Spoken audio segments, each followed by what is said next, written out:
Good morning, boys and girls. Welcome to day 12 of your math work. Today you are going to be working on pages 25 and 26 in your math packet. So for today in math, you are working on adding 4 two-digit numbers. So in class, we talked about choosing to add numbers that make a nice, easy number. So for example, 29 and 21. If I look at the 9 and the 1, I know that 9 plus 1 makes a 10. Boys and girls, we've talked so much about how making a 10 can help us with easy numbers. So by looking at 29 plus 21, I can really put that in my head. 29 plus 1 is 30, and then I can add 20 more. 30 plus 20 more is 50. Then I can do the same thing with 34 and 36. Notice once again I have two nice easy numbers.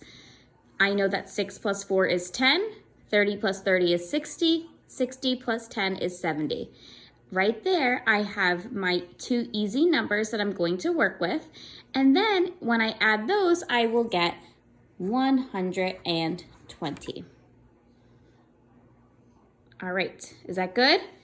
Now, let's look at another strategy.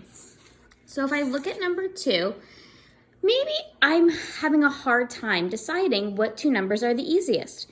Maybe I just want to make this easy and just add the first two numbers and the last two numbers first. So that's what I'm going to do here. And then when I get my sums, remember a sum is an answer to an addition problem, then I'm going to add 83 plus 77 to get 160. So that would be my answer to adding all 4 of these numbers, right? So I just kind of added the first two, the second two, and then I put those two sums together to get 160. Let's do one more. So I'm looking at this problem, and I'm gonna just underline all my ones places. And I'm gonna look at the ones places to see if any of them make a 10. Now guys, sometimes two numbers might make a 10, but the other two don't. That's okay also.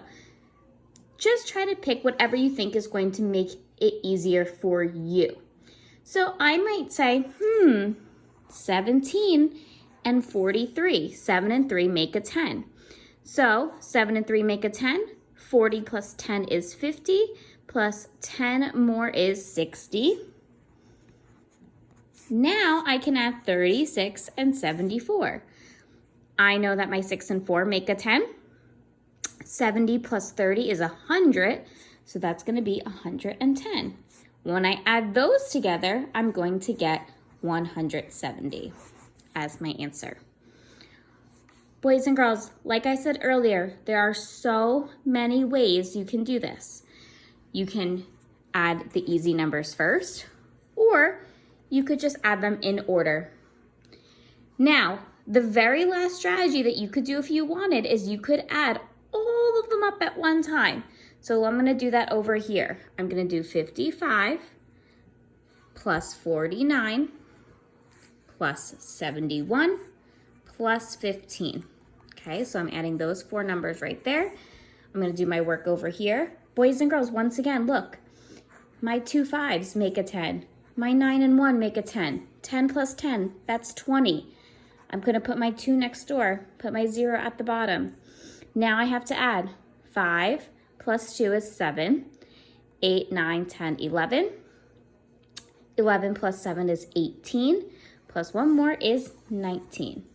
So that is your very last strategy. Boys and girls, whatever strategy you find is best for you, that is a strategy that you should do.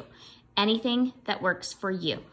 Number 11 says to explain how you solved problem number 8.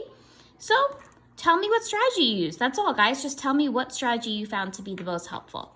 Now, the second part of your work today is measuring on page 26.